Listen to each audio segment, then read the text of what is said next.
इयत्ता 8वी मार्गदर्शिका आपण पाहत आहोत. मराठी सेमी मीडियमचं इंग्लिश जे 50 मार्काचं असतं. 50 मार्कासाठी त्यांना 25 प्रश्न येतात. महत्त्वाचे असतात आणि सोपे असतात. 1.8 प्रॅक्टिस सेट चाललेला आहे आपला. पाहूयात पहिला. Choose the correct options for the following. आता हे काय आहे माहिती आहे का? हे जे शब्द आहेत या शब्दांच्या निगडीत आपल्याला उत्तर काढायचं असतं. आता good luck, you can do it, do your best, do the best you can, work hard. काय रे हे काय आहे? तर कोणीतरी काहीतरी काम करतंय, एक्झाम देतंय किंवा काहीतरी साहस करतंय. आपण yes you will do it, yes yes. त्याला आपण काय करतो? एनकरेज येतो. काय करतो मग? Words of encouragement. काय ना रे आपलं दुसरं. डिस्करेज करतोय का पण त्याला? नाही. डिमोटिवेट करतो का? नाही. तर काय करतो? एनकरेज करतोय. यस, पळ पळ पटपट, तू करू शकतोस. ज्याचं उत्तर आहे दुसरं ऑप्शन. दुसरा प्रश्न.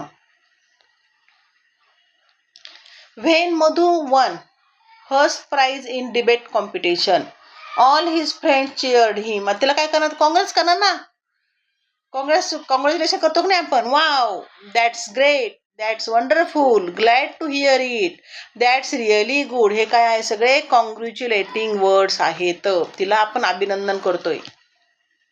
पुढचं. Parag missed his examination due to illness. Other friends met him and gave him advice. काय म्हणतात?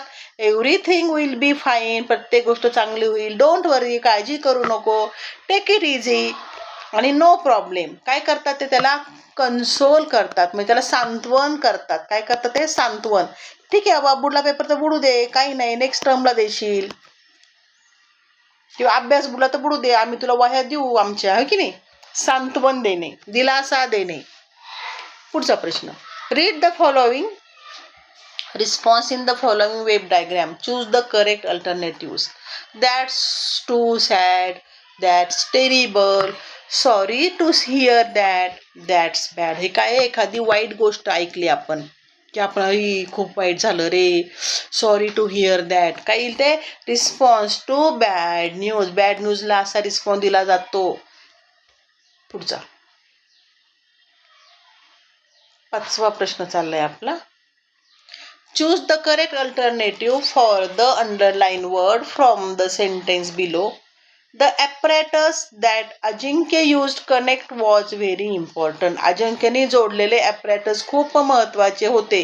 आता ॲपरेटस म्हणजे काय? इन्स्ट्रुमेंट, जे सायन्स लॅबमध्ये वगैरे असतात ना, ते त्याला ॲपरेटस म्हणतात. There was great confusion regarding fire. Everyone walked around the chaotic state. म्हणजे काय? गोंधळलेल्या कंडिशन मध्ये. याला गोंधळणे म्हणजे काय असतं? कन्फ्यूज स्टेट, गोंधळणे. उत्तर करणार आहे पहिलं कन्फ्यूज. लविंग येईल का? कसं ऑप्शन दिलं हे मूर्खावानी? लविंग. फायरच्या वेळेस कुठे लविंग होईल? कोणी काम राहील का? शांत राहील का कोणी? Confuse. His voice is monotonous and boring. He never changes his speaking style. आता मोनोटोनस म्हणजे काय? नीरस. त्याच्यामध्ये अर्थ नाही. बोरिंग, की नाही? बोरिंग. बरं, आता त्याचं काय नाही? Speech that having variation in voice. नाही. Speech that is not having proper intonation and is it in same tone. काय रे? दुसरं उत्तर येणार आहे आपलं. Speech that is easy to listen. नाही. Speech that is very high in tone. नाही. जे बोर होतं आपल्याला. काय? जे बोर होतं ते. शेवटचा प्रश्न चाललेला आहे. Read the sentence and choose the correct options by guessing the meaning. आता पाहायचं मिनिंग काय? I have to visit plant and check work done by workers. वर्कर्सवरती म्हणजे वर्कर काय काम करतात काय नाही ते पाहण्यासाठी आम्ही प्लांटवर गेलो. तिथं प्लांट म्हणजे काय ना? फॅक्टरी येणार आहे, कारखाना येणार आहे.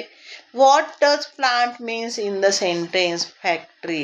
प्लांट टाकलं ना त्यांनी. प्लांटवर जाऊन पाहतात वर्कर काम करतात का नाही. इथं स्मॉल ट्री येणार आहे का? नाही. लिव्हिंग थिंग नाही. ग्रोस समथिंग नाही. काय ना रे? फॅक्टरी. दुसरं ऑप्शन. ठीक आहे. आपण तर 1.8 पाहिलेलं आहे. आपलं फर्स्ट युनिट इथे कम्प्लीट झालेलं आहे. पुढच्या लेक्चरला सेकंड युनिट चालू करणार आहोत.